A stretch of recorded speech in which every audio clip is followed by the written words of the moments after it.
신명기 28장의 전체의 내용은 하나님 말씀에 순종할 때 받는 복과 하나님 말씀에 불순종하여 받는 저주를 기록했습니다. 성경에서 말하는 복과 저주는 세상에서 살아가는, 세상에서 희망하고 요구하는 복과 저주에 대한 말씀이 아니라 이 말씀을 통해 하나님의 의도가 어떤 것인지, 그 의도는 내 마음 안에서 이루어지는 하나님이 원하시는 됨의 상태, 하나님이 기뻐하는 상태를 말하고 있습니다. 15절부터 68절까지의 내용은 순종하지 않는 자들이 받는 복을 기록했습니다. 먼저 여러분과 제가 함께 기억해야 할 구절이 있어요. 마태복음 5장 45절 우리말 성경으로 번역한 성경을 함께 봉독하겠습니다. 그리하면 너희가 하늘에 계신 너희 아버지의 아들들이 될 것이다. 하나님께서는 악한 사람이나 선한 사람이나 똑같이 햇빛을 비춰주시고 의로운 사람이나 불의한 사람이나 똑같이 비를 내려주신다. 아멘. 저는 이 문장을 신학교 다닐 때에 가장 부대낀 구절 중에 하나였어요. 하나님은 하나님의 사람만 비를 내려주고 아껴주시고 햇볕 주시는 거지, 이런 마음이 많았어요. 그러나 이 말씀은 지금 예수를 믿고 믿지 않는 사람들에게, 또 성경이 말한 대로 악한 사람이나 선한 사람이나 모두에게 햇빛을 비춰주십니다, 비를 내려주십니다. 세상의 모습을 봐도 그래요. 그러나 여기서 말하는 해와 비는 진리의 말씀인 예수 그리스도를 의미합니다. 하나님의 말씀은 모든 사람에게 똑같이 하나로 주어집니다. 그러나 그 하나님의 말씀을 내가 어떻게 받느냐에 따라 복이 되기도 하고 저주가 되기도 한다는 말씀이에요. 하나님은 광야에서 40년 동안 이스라엘 백성들에게 하나님의 말씀을 상징하는 만나를 주셨습니다. 그 만나를 값없이 내려주셨습니다. 만나가 하늘의 양식입니다. 그 만나에 대한 성경 구절을 먼저 찾아보겠습니다. 요한복음 6장 49절로 51절 교독하겠습니다. 너희 조상들은 광야에서 만나를 먹었어도 죽었거니와 나는 하늘에서 내려온 살아있는 떡이니 사람이 이 떡을 먹으면 영생하리라. 내가 줄 떡은 곧 세상의 생명을 위한 내 살이니라 하시니라. 아멘. 예수님이 말씀하시는 거예요. 지금 예수님 앞에 있는 이스라엘 백성들에게 너희 조상들은 하나님께서 만나를 주었지만 이 만나를 먹고도 죽었다. 지금 만나를 줄 것인데 이 만나는 하늘에서 내려오는 떡이다. 그 떡이 예수다. 나 예수가 너희에게 살아있는 떡으로 이 떡을 주면 너희가 먹고 영생하리라. 내가 주는 떡은 세상의 생명을 위한 내 살이니라. 십자가에서 피 흘리시는 그 모습을 말씀하는 거예요. 그러면 구약의 이스라엘 백성들에게 주셨던 만나는 지금 예수님을 상징하는 모형으로 주셨다는 거예요. 요한계시록 2장 17절에 그 만나가 감추었던 만나라는 거예요. 구약에는 감춰진 만나지만 신약에는 눈에 보이는 만나로 하나님이 주셨다는 거예요. 이스라엘 백성들은 이 양식을, 이 만나를 받았을 때에 어떤 모습이었을까? 그 만나를 어떻게 표현했을까?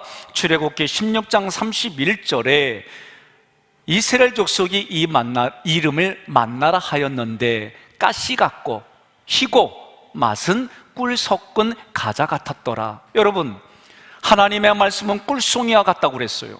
말씀을 사모하고 읽는 사람들에게 이 말씀이 입에서 꿀송이가 탄 것처럼 그런 경험을 하게 해주세요. 여러분, 오늘 이 말씀을 들었어요? 나는 꿀송이와 같이 다는 경험을 하지 못했는데 하나님, 오늘 목사님을 통해 이 말씀을 들었으니 나도 꿀송이와 같이 다는 이런 경험을 하게 해주세요. 그러면 경험하게 되는 거예요. 옆에 분에게 그러세요. 꿀송이가 단지 아닌지도 관심 없어도 아멘 하면 좋아 그러세요. 여러분, 이 만나를 출애굽기 16장 15절에 보니까 그 만나를 처음 보니까 무엇인지 알지 못해서 서로 물어보는 거예요. 이게 뭐다냐? 이게 뭘 하냐냐?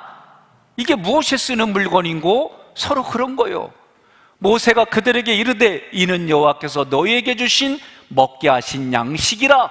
이 만나가 먹게 하신 양식이라. 신약에 와서는 하늘의 양식으로 주어진다, 그 얘기를 하는 거예요. 이스라엘 자손들은 하나님께서 주신 만나를 알지 못했습니다. 호기심으로, 지적인 정보로만 받았습니다. 이렇게 받은 사람들의 결과가 어떻게 되느냐? 사무엘상 6장 19절에 베세메스 사람들이 하나님의 궤를 열어보았어요. 왜? 그 안에 무엇이 있는지 호기심이 있었고 궁금해가지고 하나님의 말씀이 담겨진 궤를 열었다가 5만 70명이 죽었다, 하나님의 백성을 쳐서 도륙했다, 성경은 기록하고 있습니다. 이처럼 하나님의 말씀을 호기심으로 지적인 정보로만 받은 상태가 저주받은 상태이다 라고 성경이 말하는 거예요. 똑같은 하나님의 말씀을 내 안의 것으로 받아들인 사람들, 내가 그 안에, 그가 내 안에 있는 사람들은 복을 누리는 상태이고, 그 말씀을 내 안으로 받아들이지 못하고 밖에 두어서 세상 사람들이 말하는 복으로만 생각하는 사람들, 그들은 오히려 저주받은 상태다라고 성경이 말하고 있습니다. 이처럼 하나님의 말씀을 정보로만, 호기심으로만, 지적인 정보로만 받아들인 사람들, 세상 사람들들 예수가 누굽니까? 물어보면 4대 성인 중에 한 사람입니다, 갈릴리에서 태어났습니다, 우리가 알고 있듯이 성경을 지식으로만 알고 있는 사람들이 대다수예요. 그런 사람들에게 오늘 신명기 28장 28절과 34절에 말씀하는 겁니다. 함께 봉독합니다. 여호와께서 또 너를 미치는 것과 눈머는 것과 정신병으로 치시리니 이러므로 내 눈에 보이는 일로 말미암아 내가 미치리라. 아멘. 28절에서 미치는 것과 정신병은 그 사람의 마음 상태가 복, 바라크를 받지 못한 상태다, 복의 자리를 찾지 못한 상태다. 그래서 방황한다. 방황하기에 하나님께로 나아가는 길을 알지 못한다. 결국 그 모습이 혼돈 가운데 있는 모습이다 라고 성경이 말하는 거예요. 이런 사람들은 하나님을 믿는다고 하면서도 흔들립니다. 방황을 합니다. 혼돈 가운데 있습니다. 이 모습이 저주받은 상태다라고 말하는 거예요. 자, 창세기를 기억하십시오. 창세기 1장에 하나님의 말씀으로 창조할 때에 세상 우주 만물은 어떤 상태였어요? 혼돈했어요. 흑암이 가득 찼어요. 그곳에 말씀으로 빛이 있으라 하심에 질서가 생기고 하나님의 그 모든 것이 하나하나 채워지고 되어지는 거예요. 이것이 창조의 모습이에요. 창조가 타락했다는 얘기는 혼돈으로 갔다는 얘기입니다. 어둠으로 갔다는 얘기입니다. 그렇게 헤매고 있다는 얘기입니다.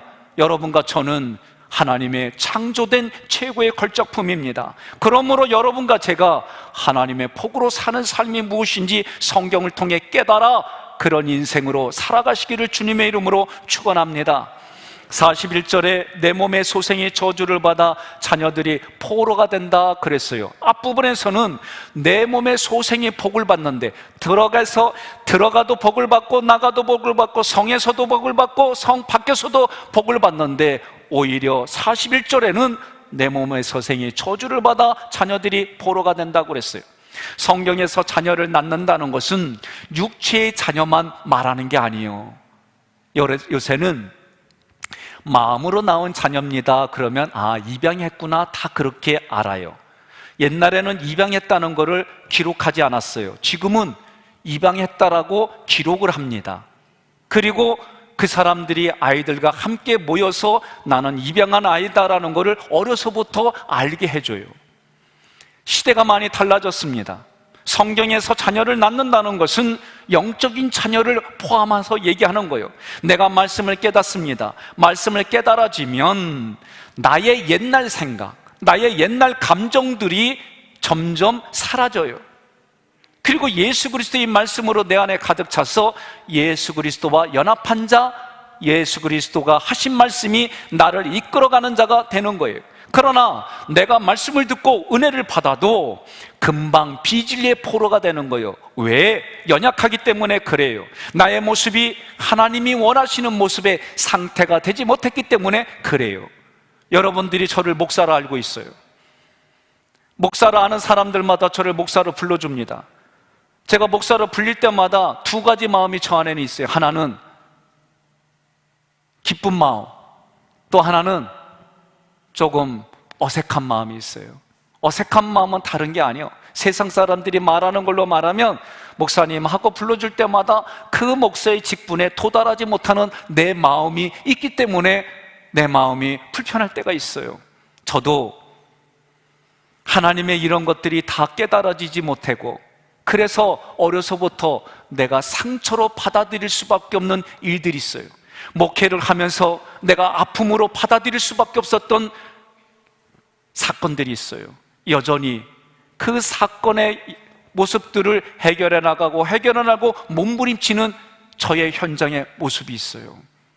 다 이긴 것 같은데도 때로는 똑같은 상황이 되면 옛날에 그 쓰디쓴 기억과 감정이 확 올라오기도 하고 그래요. 아침에 제가 몇 달 전부터 하는 일들 중에 하나가, 아침에 일어나면 성부 하나님께 선포합니다. 하나님, 오늘도 나의 모든 인생을 하나님께 투자합니다. 걸겠습니다. 오늘날 젊은 세대 20대 30대들이 자기들이 모은 돈으로 아파트를 사고 뭘 사기가 어려우니까 주식에 투자한대요. 그래서 다 투자한대요. 잘 되는 사람도 있지만 안 되는 사람도 많아요. 내가 그런 마음으로 하나님께 모든 걸 거는 거예요. 두 번째로는 성자 예수님께 오늘도 예수님의 피와 살을 먹겠습니다. 이 얘기는 오늘도 성경에 기록된 말씀, 새벽에 들려지는 하나님의 말씀을 잡아서 내가 이것을 양식으로 입으로 읊조려서 내 창자까지 내리겠습니다. 그런 얘기예요. 세 번째는 성령 하나님께, 하나님, 오늘도 기도하는 심령으로 사람을 만나게 해주세요. 성령님의 지혜로 이 사람을 만나 하나님의 모든 거 흘러가게 해주세요. 그렇게 선포해요. 그리고 오늘 하루를 살아가면서 이런저런 일들이 승리하는 일도 있지만, 아까 말씀드렸던 가슴 아픈 사연들이 나도 모르게 올라와서 분노하고 화가 나고 입술로 범죄하는 일들이 있어요. 그리고 저녁에는 오늘 내가 그렇게 범죄했던 거, 실패했던 거, 상처를 주고받았다고 하는 마음에 불편한 사건들을 다시 배열을 합니다. 그리고 다른 관점에서 한번 만져보고 다시 그거를 문장을 배열하는 거예요. 그리고 세 가지의 감사를 찾아내는 거예요. 오늘 하나님, 토요일 주의 날을 말씀을 준비하게 해주 감사합니다. 오늘도 하나님께 경건한 삶을 준비하게 해주 감사합니다. 오늘도 이 모든 것이 이루어지고 나를, 그리고 우리를 만나는 성도들을 만나게 해주셔서 감사합니다. 그리고 마지막은 오늘 하루 중에 가장 기뻤던, 즐거웠던, 행복했던 사건을 기억하고 잠자리에 드는 거예요. 오늘 아침에 일어나자마자 그냥 왔시오. 이걸 좀 하려고 그런데 의도적으로 생각 못하면 시간에 쫓겨서 얼른 와야지, 일부 예배를 준비해야지, 이러다 보니까 하지 못했어요. 그러면 한쪽에서는 옛날에는 아이고 그러면 그렇지, 네가 별 수 있어, 그러고도 네가 목사냐, 내가 내 스스로 그렇게 힘들게 해요. 지금은 아이고 얘기 못했네, 일부 때 깨달아가지고 끝나고 나서 그렇게 다시 한번 선포하는 거예요. 그래, 그때 못하면 일부 끝나고 하면 되지, 못하면 점심 먹을 때 하면 되지. 나를 위로하고 격려하는 거예요. 여러분, 누가 나를 힘들게 합니까? 누가 나를 아프게 합니까? 사실은 내가 상처로 받아들였던 생각과 기억이, 감정이 나를 힘들게 하는 거예요. 오늘 성경은 하나님의 말씀을 보라는 거예요. 위의 것을 보라는 거예요. 그 말씀이 너를 기다려주고 너와 함께 주시는 하나님 앞에 초점을 맞추라는 거예요. 여러분, 내 자녀들에게 마찬가지입니다. 너와 내 집이 구원을 받으리라. 성경의 시작은, 이웃을 사랑하라의 시작이 어디냐? 나에게 하나님의 말씀을 들려주는 것이 이웃의 시작이에요. 그래서 나에게 그 말씀이 들려지면 내 가족에게, 배우자에게, 자녀들에게 그것이 흘러가게 해야 되는데 이 일들이 쉽지가 않아요. 왜 그렇습니까? 52절로 53절에 보면 대적의 공격으로 고립되어 자기가 낳은 자식들을 잡아먹는다는 거예요. 교독합니다.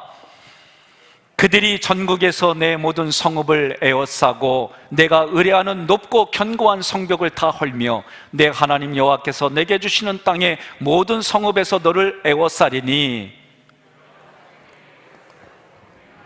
아멘. 이스라엘 역사를 보게 되면 성이 에워싸임을 당해서 먹을 것이 없을 때 실제로 이런 일들이 일어나졌어요. 이것만 얘기하는 것이냐? 그렇지 않습니다. 내가 하나님의 말씀을 먹지 못해서 영적인 자녀에게 굶주린 상태로 물려주는 거예요. 이것이 영의 자녀들을 잡아먹는다, 그 표현이에요. 다시 말하면 겉모습은 예수님을 믿는 부모인데 하나님의 말씀이 그 안에 없기 때문에 영적인 자녀들에게 진리의 말씀을 흘려보내지 못하는 거예요. 나에게 맡겨진 육체의 자녀와 영적인 자녀들은 이런 말씀을 흘려보내지 못하니까 그 아이들이 성장해서 교회 가지 않고 세상과 벗대어 살아가는 모습이다. 이 모습이 내가 낳은 몸의 소생의 살을 먹는 영적인 살인행위다 라고 성경이 말하는 거예요. 자녀들이 어렸을 때는 말을 잘 듣죠. 목사님, 중학교, 고등학교, 심지어 대학교 때까지는 교회도 잘 나오고 말씀도 잘 들었는데 지금은 방학하고 있어요. 그 얘기를 하셔요. 저도 몇 주 전에 우리 둘째하고 힘으로 겨루기를 했어요. 힘으로 제압하려고 했다가 내가 제압당했어요. 그리고 제압당하지 않으려고 버티다가 등 쪽에 근육이 끊어졌어요. 2주를 얼마나 고통을 겪었는지. 그렇죠. 아이들이 육신이 커지면 아버지의 힘, 엄마의 힘은 더 말할 것도 없고요. 안 돼요. 우리가 신앙의 교육을 하면서 강압을 쓰고 완벽하게 말씀을 그리고 예배 생활하게 하려고 하던 일들이 심리학으로 보면 신앙의 이름으로 애를 너무 쥐어잡았어요. 그러니 육신의 힘이 커지고 이성이 커지면 반항하는 거요. 흔들리는 얘기를 하는 거요. 그런 가운데 꼭 4대째 기독교 집안인데 그렇게 태어나가지고 내 의지와 내 동의 없이 무조건 끌려가야 되고 이렇게 해도 하는 거냐고, 창조가 아니라 진화론인데 막 이런 얘기들이 나오기 시작해요. 그 아이들과 성경의 말씀은 이래, 진화론은 이렇고 역사적으로 이런 일은 이래, 이런 얘기들을 못 해주면 아이들은 결국은 점점점 멀어지는 일들이 생기는 거예요. 그건 성도들의 가정만 그런 게 아니라 우리 목회자의 자녀들도 마찬가지입니다. 나에게 맡겨진 내 몸으로 낳은 자녀들, 영적으로 낳은 자녀들, 하나님의 말씀으로 흘려보내지 못하면 결국은 그들이 교회와 멀어지고 세상과 벗대고 더 심지어 교회에서 상처받은 사람들이 안티 기독교인이 되어서 오늘날 우리가 겪는 일들이 지금 벌어지고 있는 거예요. 내가 낳은 몸의 소생의 살을 먹는 영적인 일들이 무엇일까 곰곰이. 그리고 많은 분들이 제가 부교육자 했을 때 저한테 한 얘기예요. 목사님, 우리 애들이 어른이 되기까지 강요하지 마세요. 목사님, 우리 애들이 성인이 돼서 결단할 때까지 이런 거 하지 마세요. 저는 이런 얘기를 무수히 들었습니다. 이런 일들 속에 많은 분들이 고개를 숙이고 뒤돌아서는 거예요. 성경은 그렇게 말하지 않습니다. 우리는 하나님을 우상처럼 여겨서 복을 구하는 자들이 아니라는 거예요. 진리의 하나님 안에 있으면 성경은 그것이 복을 누리는 자다. 하나님을 내 밖에 모셔두는 것이 아니라 내 안에 너희가, 그 안에 그가 안에 너희가, 이것이 되는 것이 복이다라고 말하는 거예요. 자, 한 가지만 더. 요한계시록 3장 20절에 볼지어다 내가 문 밖에 서서 두드리노니 누구든지 내 음성을 듣고 문을 열면 내가 그에게로 들어가 그와 더불어 먹고 그는 나와 더불어 먹으리라. 아멘. 자, 보십시오. 뒤에 계신 김재호 목사님, 아무도 없다고 생각하시고 내가 못 듣는다고 생각하시고, 그러나 들릴 듯 말릴 듯, 그러나 들리게, 야 이 그지야 한번 해보세요. 네, 들렸어요? 그지야. 내가 안 들으려고 한데도 들려요. 이 정도 소리면. 그러면 제가 아무도 없는데 뭔가 기분 나쁘서 나한테 그지야 그러면 제가, 김 목사가 왜 그러지? 왜 이런 무례한 짓을 하지? 이러면 여기에 내가 균열이 생겨요. 그런데 김재호 목사가 그지야 그러면, 야, 나 우리 아버지 아들이고 나는 3명이나 있는 부자요. 웃으면서 그러면 이게 아무렇지도 않게 내게 들리는 거예요. 그지요? 뭐라고 말하든지 내가 그게 뭔 말이요? 그게 뭐겠다고? 어쩌라고? 그래서 그러면 이게 더 이상 나한테 내 안에 균열을 주지 않아요. 이렇게 강의하고 설교하고 말하고 훈련을 하면서도 저도 때로는 해결되지 않는 일들이 여전히 내 안에서 올라오는 거예요. 그것들을 여러분과 저는 인정해야 돼요. 그리고 오히려 하나님께, 하나님, 내 힘과 능력으로 해결되지 않는 내가 여기 있사오니 주님 나를 긍휼히 여겨주세요. 하나님 때를 따라 돕는 은혜 도와주세요. 이렇게 기도하는 일들이 필요한 줄 믿으시기를 바랍니다. 자, 하나님의 진리의 말씀이 예수님이 문 밖에서 두드리더니 그 음성을 듣고 문을 열면 내가 그에게로 들어가 그와 더불어 먹고 그는 나와 더불어 먹으리라. 이것이 복이다라고 성경이 말하는 거예요. 그래서 여러분, 제가 질문해 보겠습니다. 저에게 부잣집은 경주 최씨 이런 식으로 저에게 입력이 된 거 위에는 아는 게 없어요. 그런데 부자하면 만수르라고 하는 중동 부자가 있어요.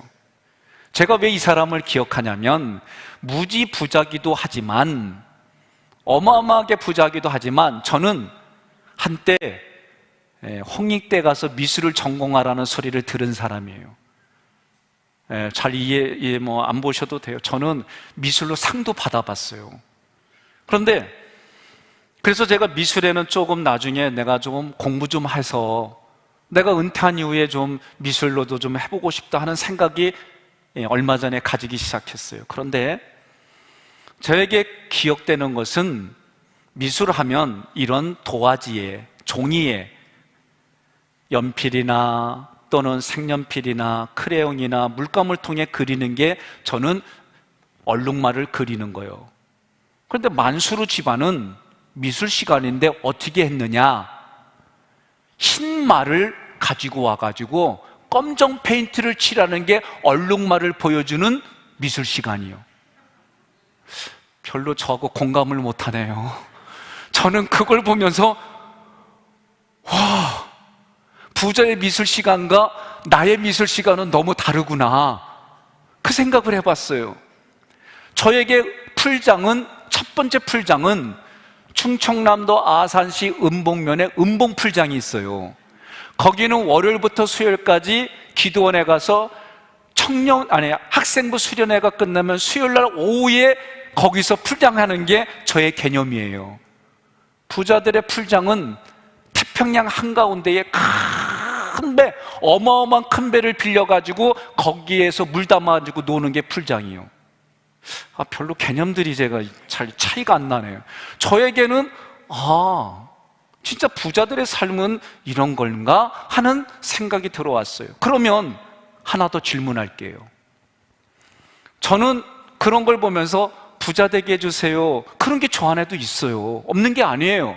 지금은 과거처럼 그런 마음은 없어요. 하나님의 일을 위해서, 때로는 돈이 부족한 곳에 이런 마음은 있지만, 그런데 그 부자의 아들은 부자 되게 해주세요 하고 살까요? 아버지의 부를 내 것처럼 누리며 살까요? 그러면 제가 우리 김지호 목사한테 로열티를 내고 질문법을 배웠어요. 다시 질문하겠습니다.